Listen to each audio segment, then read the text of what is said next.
గతంలో 2 సంవత్సరాల్లో కాంగ్రెస్ పార్టీ ఎన్నో అభివృద్ధి పనులు చేసి ఇవాళ ప్రజల ఆదరణ పొంది ఇవాళ ప్రజలంతా కూడా కాంగ్రెస్ పార్టీతో సంతోషంగా ఉండి కాంగ్రెస్ పార్టీని అధికారం ఇవాళ జరిగేబోయే గ్రామ పంచాయతీ ఎన్నికల్లో కూడా పెద్ద ఎత్తున ప్రతి ఒక్క గ్రామ పంచాయతీ సర్పంచ్లను గెలిపించాలని చెప్పి కూడా ఇలా వాళ్ళని చూస్తుంటే నిర్ణయం తీసుకొని ఇలా వాళ్ళు కాంగ్రెస్ పార్టీ బలపరుస్తున్న అభ్యర్థుల కోసం పనిచేస్తుంటే నిజంగా కూడా సంతోషంగా ఉంది.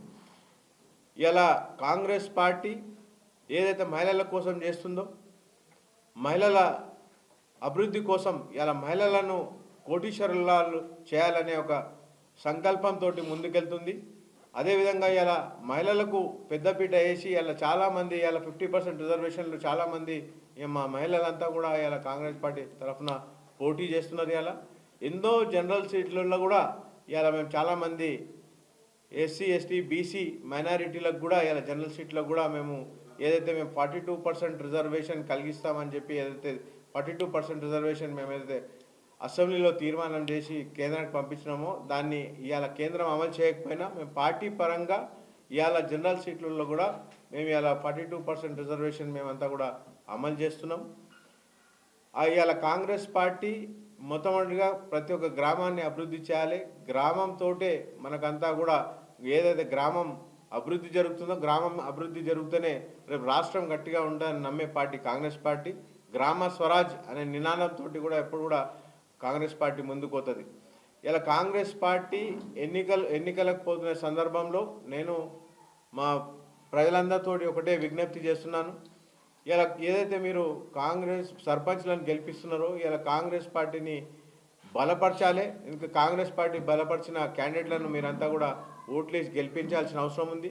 ఈ రాబోయే 3 సంవత్సరాలు కూడా కాంగ్రెస్ పార్టీ ప్రజల కోసం ఎన్నో పథకాలు ఆలోచన చేసి కాంగ్రెస్ పార్టీ నుంచే రేపు రాబోయే గ్రామాల్లో అభివృద్ధి జరుగుతుంది. కాబట్టి మీరు వేసే ప్రతి ఒక్క ఓటు ఆలోచన చేసి ఓటేయాలి. ఇవాళ మా ఎమ్మెల్యేలు 2 సంవత్సరాల్లోనే మా జిల్లా ఎమ్మెల్యేలు ఎన్ఎం శ్రీనివాసరెడ్డి కానివ్వండి, అదేవిధంగా అనిరుద్ రెడ్డి కానివ్వండి, జిఎంఆర్ కానివ్వండి, ఇవాళ ఏ విధంగా అభివృద్ధి చేస్తున్నారో మీరంతా కూడా గమనిస్తున్నారు. ఇవాళ పెద్ద పెద్ద ఫ్యాక్టరీలు బ్రహ్మోస్ ఫ్యాక్టరీ దేవరకథకు రావడం అంటే మామూలు విషయం కాదు.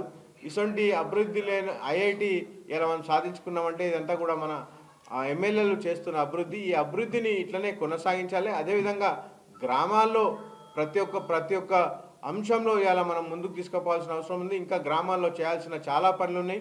గ్రామాలను అన్నింటినీ కూడా ఒక మోడల్ విలేజ్గా తయారు చేయాలి అనే ఆలోచనతోటి ఇలా కాంగ్రెస్ గవర్నమెంట్ ఉంది. కాబట్టి ఇలా కాంగ్రెస్ పార్టీ ఎవరికైతే మద్దతు ఇస్తుందో ఆ క్యాండిడేట్లందరినీ కూడా మీరు ఓటేసి గెలిపించాలి.